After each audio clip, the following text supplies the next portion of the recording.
Sabda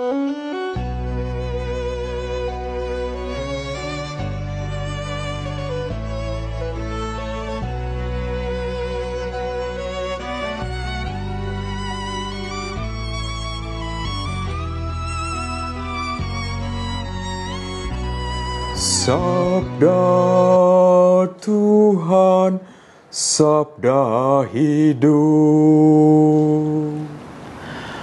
Para sahabat yang terkasih, selamat berhari Minggu untuk kita semua, khususnya di Minggu Kerahiman ini.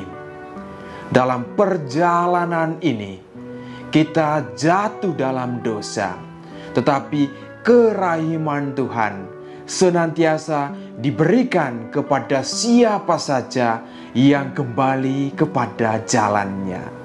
Hari ini, Sabda Hidup kembali menyapa hati kita semua yang diambil dari Injil Yohanes bab 20 ayat 19 sampai 31.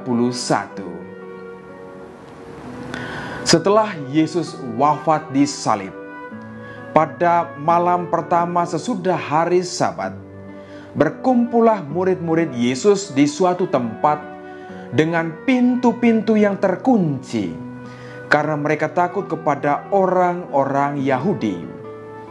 Pada waktu itu, datanglah Yesus, berdiri di tengah-tengah mereka dan berkata, "Damai sejahtera bagi kamu." Sesudah berkata demikian, Yesus menunjukkan tangan dan lambungnya kepada mereka. Murid-murid itu bersukacita ketika mereka melihat Tuhan. Maka kata Yesus sekali lagi, "Damai sejahtera bagi kamu.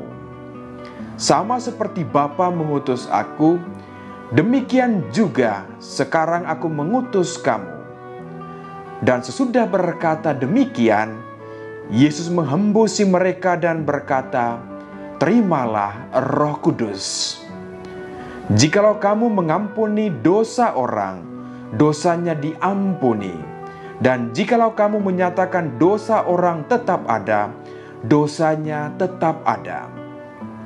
Pada waktu Yesus datang itu, Thomas, seorang dari ke-12 murid, yang juga disebut Didimus, tidak ada bersama-sama mereka. Maka kata murid-murid yang lain itu kepadanya, "Kami telah melihat Tuhan." Tetapi Thomas berkata kepada mereka, "Sebelum aku melihat bekas paku pada tangannya, dan sebelum aku mencucukkan jariku ke dalam bekas paku itu, dan mencucukkan tanganku ke dalam lambungnya, aku sama sekali tidak akan percaya." 8 hari kemudian, murid-murid Yesus berada kembali dalam rumah itu, dan Thomas bersama-sama dengan mereka. Sementara pintu-pintu terkunci, Yesus datang, ia berdiri di tengah-tengah mereka dan berkata, "Damai sejahtera bagi kamu." Kemudian Yesus berkata kepada Thomas, "Taruhlah jarimu di sini dan lihatlah tanganku. Ulurkanlah tanganmu dan cucukkan ke dalam lambungku. Dan jangan engkau tidak percaya lagi, melainkan percayalah." Thomas menjawab kepadanya, "Ya Tuhanku dan Allahku." Kata Yesus kepadanya, "Karena telah melihat aku, maka engkau percaya. Berbahagialah mereka yang tidak melihat, namun percaya." Memang masih banyak tanda lain yang dibuat Yesus di depan mata murid-muridnya yang tidak tercatat dalam kitab ini. Tetapi semua yang tercantum di sini telah dicatat supaya kamu percaya bahwa Yesuslah Mesias, Anak Allah, dan supaya oleh imanmu itu kamu memperoleh hidup dalam namanya. Para sahabat yang terkasih, Di hari Minggu Kerahiman ini, khususnya dari Injil yang barusan kita dengar, saya mengajak kita semua untuk bersiarah bersama-sama, khususnya dengan salah seorang ke-12 Rasul Tuhan, yaitu Rasul Thomas. Ngomong-ngomong tentang Rasul Thomas, saya biasa bergurau dengan umat Tuhan di gereja, khususnya mereka yang biasa datang terlambat mengikuti perayaan Ekaristi, tapi ingin cepat pulang. Nah, kepada mereka saya biasa berkata demikian, para pengikut Rasul Thomas. Karena Rasul Thomas, dia adalah Rasul yang terlambat mengalami kebangkitan Tuhan, sebagaimana yang diceritakan dalam Injil hari ini. Para sahabat yang terkasih, dari kisah Injil bagaimana kita merenungkan 3 poin penting ini. Poin yang pertama, Yesus menunjukkan luka-lukanya, khususnya kepada Rasul Thomas, yang pada bagian pertama, ketika Yesus menampakkan diri kepada para rasul, dia tidak ada di tempat. Nah, kemudian bagaimana para rasul yang lain yang mengalami kebangkitan Tuhan itu menceritakan sukacita ini. Tetapi Rasul Thomas, dia tidak percaya. Nah, 8 hari kemudian, ketika Yesus sekali lagi menampakkan diri kepada mereka, khususnya kepada Thomas, Tuhan Yesus tidak hanya berkata, lihatlah, taruhlah, tetapi Yesus juga berkata, cucukkanlah. Dengan demikian, bagaimana pengakuan iman dari Rasul Thomas ini, ya Tuhanku dan Allahku. Yesus sebetulnya mau berkata kepada dia dan kita semua, peristiwa Paskah hendaknya tidak dilihat secara terpisah, tetapi merupakan satu kesatuan yang utuh. Penderitaan, kematian, dan kebangkitan Tuhan kita Yesus Kristus. Kalau cuma lihatnya kebangkitan, tetapi peristiwa penderitaan dan kematian tidak dilihat secara lebih mendalam, maka peristiwa Paskah itu belum utuh. Bagaimana Yesus sendiri, dia berkorban. Pengorbanannya itu dia tunjukkan melalui luka-lukanya. Ingat tentang pengorbanan ini, ingat tentang orang tua kita yang pagi, siang, bahkan malam bekerja, mencari uang, mencari sesuap nasi, banting tulang untuk kebutuhan anak-anak, untuk masa depan anak-anak. Ini pengorbanan yang sangat nyata.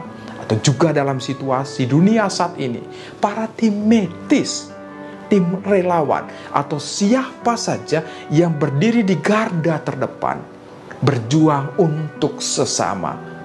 Bahkan mereka juga rela kehilangan nyawa untuk kemanusiaan.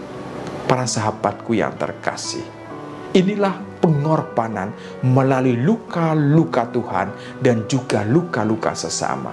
Bagian yang kedua, bagaimana kerahiman ini sungguh-sungguh menyembuhkan. Penyembuhan terjadi dialami oleh Rasul Thomas.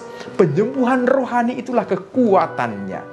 Bagaimana pada awalnya kesedihan meliputi hatinya karena kematian Tuhan di atas salib.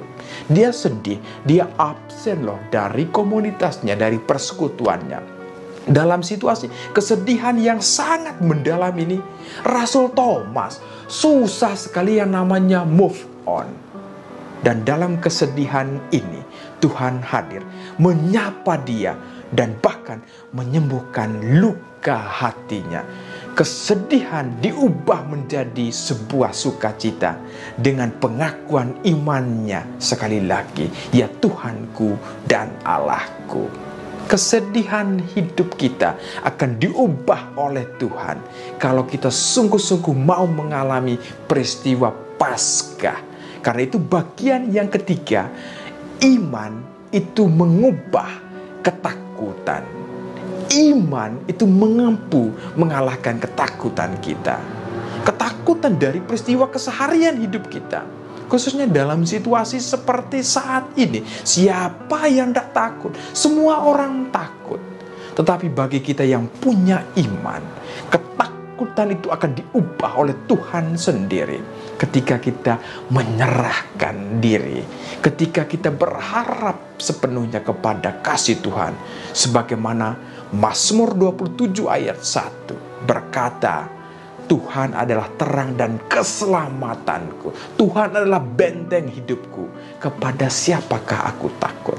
Dengan demikian para sahabatku yang terkasih, mari kita tetap berjalan dalam situasi apapun yang kita alami dalam kehidupan ini.